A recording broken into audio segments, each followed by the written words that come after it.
അവിടെയാണ് സാർ നിയമങ്ങൾ സ്ത്രീകൾക്ക് അനുകൂലമായിക്കോട്ടെ. ഇന്നും റൂറൽ ഏരിയയിലൊക്കെ പോയാൽ ഇന്നും സ്ത്രീകൾക്കൊക്കെ ഒരുപാട് സീരിയസ് ഇഷ്യൂ ഉണ്ട്.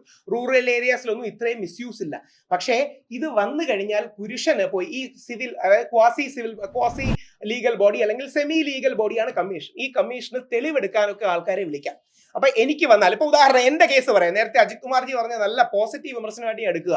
മുമ്പൊക്കെ ഞാൻ വന്ന് ഇവരുടെ കോൺക്ലേവിലൊക്കെ പ്രസംഗിക്കും, നമുക്ക് ഇങ്ങനെ വേണം അങ്ങനെ വേണം, ആ ആർട്ടിക്കിൾ ഇൻവോക്ക് ചെയ്യണം, ഭരണഘടന ഇൻവോക്ക് ചെയ്യണം എന്നൊക്കെ.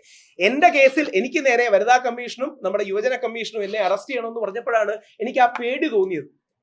വീട്ടിൽ നിന്ന് അറസ്റ്റ് ചെയ്യുമോ, അയ്യോ മോൻ കണ്ടാലോ, മോന്റെ ഫ്രണ്ട്സ് കണ്ടാലോ. അന്ന് മകന്റെ ബർത്ത്ഡേ ആയിരുന്നു. 8-10 ഫ്രണ്ട്സ് വന്നിട്ടുണ്ട്. അവരുടെ അച്ഛനമ്മമാര് ഇവന്റെ ഒരു ഫ്രണ്ടിനെ അറസ്റ്റ് ചെയ്തുകൊണ്ട്, ഫ്രണ്ടിന്റെ അച്ഛനെ അറസ്റ്റ് ചെയ്തു എന്ന് പോകുന്നത് ഇവന് പിന്നെ സൗഹൃദം ഉണ്ടാവൂ, ഇവന് സ്കൂളിൽ നാണക്കേട് ഉണ്ടാവൂ. കാര്യം പോയ വാർത്ത എനിക്ക് ഉറപ്പായിരുന്നു, അറസ്റ്റ് ചെയ്താൽ എനിക്ക് വാർത്ത ഉറപ്പാണ്. ലൈംഗികാധിക്ഷേപ കേസിൽ, ലൈംഗികം എന്ന വാക്കും കൊണ്ടിടും, എന്നാലേ പഞ്ചുള്ളല്ലോ. സെക്ഷൽ അബ്യൂസ് കേസിൽ രാഹുൽ ഈശ്വർ അറസ്റ്റിൽ എന്ന് പറഞ്ഞിടും. നാളെ എന്റെ മോനെ അത് ബാധിക്കില്ല. അപ്പൊ എന്താ, എനിക്ക് പോകാനൊരു സ്ഥലം പുരുഷ കമ്മീഷണർ വിളിച്ച്, സാർ ഇങ്ങനെ എനിക്കെതിരെ ഒരു വ്യാജ പരാതി വന്നിട്ടുണ്ട് സാർ, അതിന്റെ ഒരു എവിഡൻസ് എടുക്കണം, ഒരു ചെക്ക് ആൻഡ് ബാലൻസ്. അത്ര ഇപ്പൊ നമ്മുടെ നാട്ടിൽ ഓൾറെഡി കോടതികൾ ഉണ്ടല്ലോ, പിന്നീട് എന്തിനാ മനുഷ്യാവകാശ കമ്മീഷൻ? ഓൾറെഡി മനുഷ്യാവകാശ കമ്മീഷൻ ഉണ്ടല്ലോ, പിന്നീട് എന്തിനാ വനിതാ കമ്മീഷൻ? ആവശ്യമുണ്ട് കേട്ടോ, ആവശ്യമുണ്ടെന്ന അർത്ഥത്തിൽ ഞാൻ പറയണേ.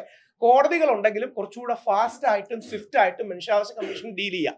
മനുഷ്യാവകാശ കമ്മീഷൻ ഉണ്ടെങ്കിലും കുറച്ചുകൂടെ ഫാസ്റ്റ് ആയിട്ടും സ്വിഫ്റ്റ് ആയിട്ടും നമ്മുടെ വനിതാ കമ്മീഷനുകൾക്ക് ഡീൽ ചെയ്യാം. സ്ത്രീ സൗഹാർദ്ദ ഇടങ്ങൾ നല്ല രീതിയിൽ പ്രവർത്തിക്കുന്നവരാണ്.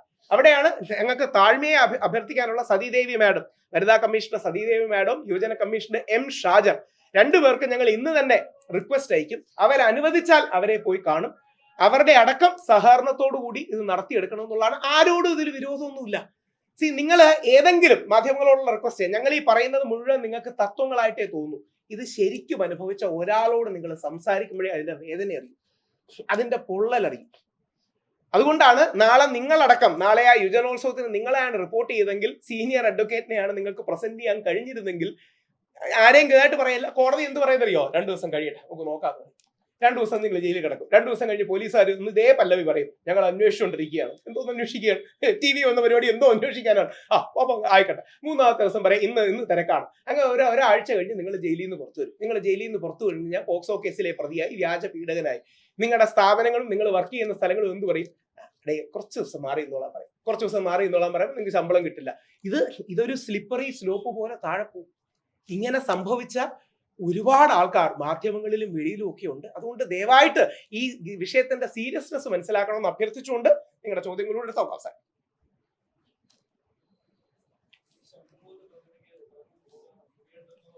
കുറച്ചുകൂടെ ഒന്നുകൂടെ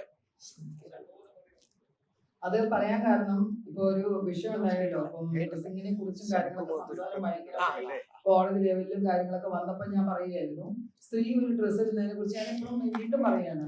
അങ്ങനെയാണെങ്കിൽ നമ്മൾ ആദ്യം ചെയ്യേണ്ടത് കേരളത്തിൽ വന്നിരുന്ന വിദേശ സ്ത്രീകൾ എല്ലാവരും ഡ്രസ്സ് കേരള സാരി എടുത്ത് പുറത്തിറക്കാനുള്ളത് നോക്കുക. കാരണം ഇങ്ങനെ ഒരു ചെറിയൊരു കാര്യം വന്നപ്പോഴത്തേക്ക് വലിയൊരു വിവാദമാക്കി വന്നതുകൊണ്ട് ഞാൻ പറഞ്ഞതാണ്. അത് പോയി ശംഖുമുഖത്ത് പോയി ആസ്വദിക്കുന്ന ഒരുപാട് ആൾക്കാരുണ്ട്. അത് ഞാനൊരു ഇതിൽ പറഞ്ഞത് മാത്രമേ ഉള്ളൂ. അത് വലിയൊരു ട്രസ്റ്റ് അല്ല, അതൊന്ന് പറഞ്ഞു പറഞ്ഞത് മാത്രമേ ഉള്ളൂ.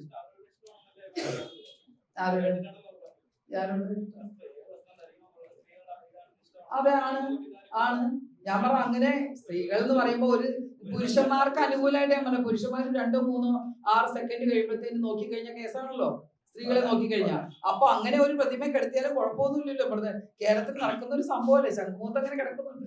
അത് ഞാൻ എന്റെ സെൻസ് ഒരു ഗാന്ധിജി അങ്ങനെയല്ലല്ലോ നടക്കാൻ. എന്ത് വർത്താനം കാര്യം ചെയ്യാ, പ്രതിമയുടെ അടുത്ത് പുരുഷന്മാരുടെ പ്രതിമ കൂടെ അങ്ങനെ വരച്ചിട്ട് കാണാൻ രസം ഉണ്ടാവുമല്ലോ. എന്താ ചെയ്യാത്ത? ചെയ്യൂ, അങ്ങനെ ചെയ്യൂ. ആ സ്ത്രീ കിടക്കുന്ന പോലെ തന്നെ ഒരു പുരുഷനെ കിടത്ത്. എന്തിനു ഗാന്ധിജി പിടിക്കുന്നത്? എന്തിനാ? ഗാന്ധിജി നല്ല അന്തസ്സായിട്ട് ഡ്രസ്സ്, അദ്ദേഹത്തിന്റെ അന്നത്തെ ഡ്രസ്സ് എന്താണ്? അദ്ദേഹം തയ്ച്ചിട്ടിരിക്കുന്ന ഡ്രസ്സാണ്. തുണിയില്ലാതെ ഒരെണ്ണത്തിൽ പോലും ഗാന്ധിജി കണ്ടിട്ടുണ്ടോ? ഞാൻ കണ്ടിട്ടില്ല. നിങ്ങൾ കണ്ടിട്ടുണ്ടോ? ഞാൻ കണ്ടിട്ടില്ല. അദ്ദേഹം മാന്യമായിട്ട് അദ്ദേഹത്തിന് ഇടാൻ പറ്റുന്ന ഡ്രസ്സും അതേപോലെ പതച്ച് നടക്കുന്ന ഒരു ഗാന്ധിജിയാണ് എന്റെ മനസ്സിലുള്ളത്. അദ്ദേഹത്തെ ഞാൻ കുറ്റം പറയുന്നില്ല.